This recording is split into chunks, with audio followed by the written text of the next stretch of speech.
السلام علیکم ورحمۃ اللہ وبرکاتہ۔ حضور اکرم حضرت محمد مصطفیٰ صلی اللہ علیہ وآلہ وسلم فرماتے ہیں کہ میں نے معراج کی رات کچھ ایسے لوگ دیکھے جن کے پاس اعلیٰ قسم کے کھانے پڑے ہوئے تھے، طرح طرح کے کھانے پڑے ہوئے تھے، خوبصورت ذائقے دار کھانا پڑا ہوا تھا جو کہ بہترین غذاؤں میں ہو وہ ان کے پاس پڑی تھیں، مگر وہ گند کھا رہے تھے، مگر وہ لوگ بدبودار اور غلاظت کھا رہے تھے، کیڑے مکوڑوں والا پیپ شدہ گند کھا رہے تھے، کیچڑ سے بھی زیادہ گندا، غلیظ اور بدبودار کھا رہے تھے۔ جبرائیل علیہ السلام سے دریافت کیا کہ یہ کون ہے؟ تو فرمایا گیا کہ یا رسول اللہ، یہ آپ کی امت کے وہ لوگ ہیں جو شادی شدہ ہو کر بھی دوسری عورتوں کی طرف متوجہ رہتے تھے، جو شادی شدہ ہو کر بھی دوسری عورتوں کی ہوس رکھتے تھے، جن کے گھروں میں پاکیزہ عبادت گزار پردہ دار عورتیں موجود تھیں، مگر وہ باہر کی بے حیا، بے شرم اور بے راہ روی پر چلنے والی عورتوں کو پسند کرتے تھے۔ نبی پاک نے نکاح کو نصف ایمان بتایا ہے۔ اللہ کے پیارے محبوب صحابہ کرام کو یہ تاکید فرماتے تھے کہ دیندار عورت جو ہے اس کا انتخاب کرو کہ وہ عورت جو تمہارے آدھے ایمان کی ذمہ دار ہے، نیک، باحیا، باوفا، با پردہ عورت کو آپ کے آدھے ایمان کی ذمہ دار اور مالک بنایا گیا ہے، مگر پھر بھی آپ دوسری عورتوں کی خواہش رکھیں، دوسری عورتوں کے ساتھ دوستیاں رکھیں، دوسری عورتوں کو یار یار کہہ کر بلائیں، محبت سے بلائیں، ان کے ساتھ ہر طرح کا نرم لہجہ اپنائیں، تو کیا کہا جائے آپ کو؟ اور یقین جانیے بدکاری اور زنا میں اتنا ملوث غیر شادی شدہ نہیں ہے جتنے کہ شادی شدہ ہیں۔ ان میں نہ تو اللہ کی حیا باقی ہے، نہ رسول کی شرم باقی رہ گئی ہے، ان میں صرف بے حیائی ہے تو اپنے نفس کی، ان میں طلب ہے تو صرف اپنے نفس کی خواہش کی۔ آپ معراج کو سنیں تو تب ہے نا، آپ معراج کو سمجھیں تو تب ہے نا۔ نبی کا معراج پر جانا اور وہاں سے نشانیاں لے کر آ جانا کہ کون گناہ گار ہوں گے، کیسے گناہ گار ہوں گے جو دوزخ میں جائیں گے، کون مومن ہوں گے، کیسے مومن ہوں گے جو اللہ کی رحمتوں کو اور فضل کو پائیں گے، اور پھر جب آپ پر عذاب آتے ہیں تو پھر آپ ان کو دنیاوی پریشانیاں سمجھتے ہوئے ان کے ساتھ لڑنے کی ہر ممکن کوشش کرتے ہیں۔ یہ کہیں بھی آپ کے ذہن میں آتا ہی نہیں ہے کہ ہم نے جو گناہ کیے، جو اللہ کی بے حیائیاں کی، در حقیقت یہ وہی ہیں جو پلٹ کر ہماری طرف آ رہی ہیں۔ اب ان سے مقابلہ کرنے کی بجائے، ان کو شکست دینے کی بجائے ہم اللہ کی طرف رجوع کریں اور اللہ سے طلب کریں۔ ایک شادی شدہ مرد کو جب اللہ سبحانہ تعالیٰ نے ایک عورت دے دی ہے جس کے ساتھ وہ اپنے تمام جسمانی تعلقات رکھ کر زنا جیسے گناہوں سے بچ سکتا ہے، بے راہ رویوں سے بچ سکتا ہے، پھر بھی وہ بے راہ رویوں کی طرف جاتا ہے، پھر بھی وہ زناہوں کی خواہش رکھتا ہے، پھر بھی وہ اپنی آنکھ کو زنا کی طرف رکھتا ہے، اپنی زبان کو زناہوں میں لپیٹ کے رکھ دیتا ہے، اپنے ہاتھوں کو زناہوں کی طرف لے کے جاتا ہے، بنا یہ سوچے سمجھے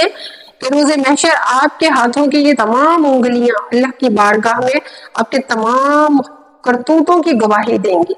آپ کو خوف ہی نہیں آتا۔ اب اسلام میں جب آپ کسی ایسی عورت کو دیکھیں جو بے راہ روی پر ہو، جو شیطان کو بالکل ساتھ اپنا ساتھی بنا کر باہر نکلتی ہو، تو ایسی عورت کو دیکھنے کے فوراً بعد اسلام کا آپ کو حکم ہے کہ آپ فوراً سے پہلے اپنی بیوی کے پاس آ جائیں اور اپنی خواہش کو اس سے پورا کریں۔ مگر ہوتا کیا ہے کہ آپ اپنے ساتھ کام کرنے والی یا کسی بھی طرح کی عورت کو جب اتنا بنا صبرا کھلا دیکھتے ہیں تو آپ اسی کے خیالوں میں گم ہو جاتے ہیں۔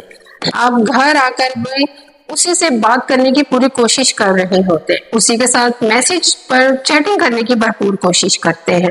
حتیٰ کہ رات میں بھی آپ اسی سے بات کرنے کی پوری کوشش کرتے ہیں کہ آپ کی نفسیانی خواہش اسی کی طرف مائل رہے اور اسی کی طرف پوری ہو، چاہے وہ جائز طریقے سے ہو چاہے وہ ناجائز طریقے سے ہو، مگر آپ حکم خداوندی کو اور جو آپ کے نبی کا حکم ہے اس کو بالکل بھی نہیں سوچتے اور نظر انداز کر دیتے ہیں۔ اس عمل سے ہوتا کیا ہے؟ اس عمل سے ہوتا یہ ہے کہ جب آپ کسی غیر محرم عورت کو دیکھ کر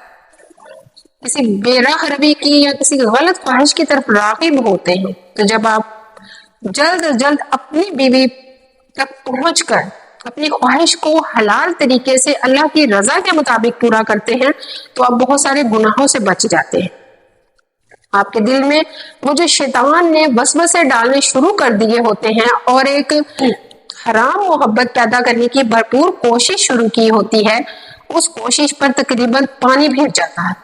آپ کی بیوی کی محبت فوراً اللہ غالب کر دیتا ہے اور اپنی رحمت میں بھی آپ کو لے لیتا ہے، اور آپ ایسے گناہوں سے، ایسے وسوسوں سے اللہ کی پناہ میں لے لیے جاتے ہیں جو آپ کو اللہ کی حیاؤں سے دور کرتے ہیں۔ آج کے ماحول میں زنا جو ہے نا وہ عام ہو گیا ہے، جو زنا کی اقسام ہے نا وہ اتنی عام ہو گئی ہے کہ اب آپ کے لیے وہ کوئی معنی ہی نہیں رکھتے۔ آپ اپنے ارد گرد کے ماحول میں، اپنے جابس کی جگہوں پر، اپنے شاپس کی جگہوں پر، ہر جگہ پر عورت کو ہر ایسے روپ میں دیکھنے لگ گئے ہیں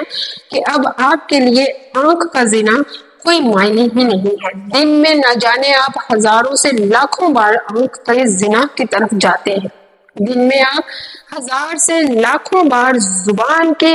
ہاتھوں کے اور اپنے سوچ کے زناحوں کی طرف جاتے ہیں، مگر آپ کے لیے وہ بہت کشش والے ہیں، آپ کے لیے وہ ایک سکون بن گئے ہیں جن کے کرنے سے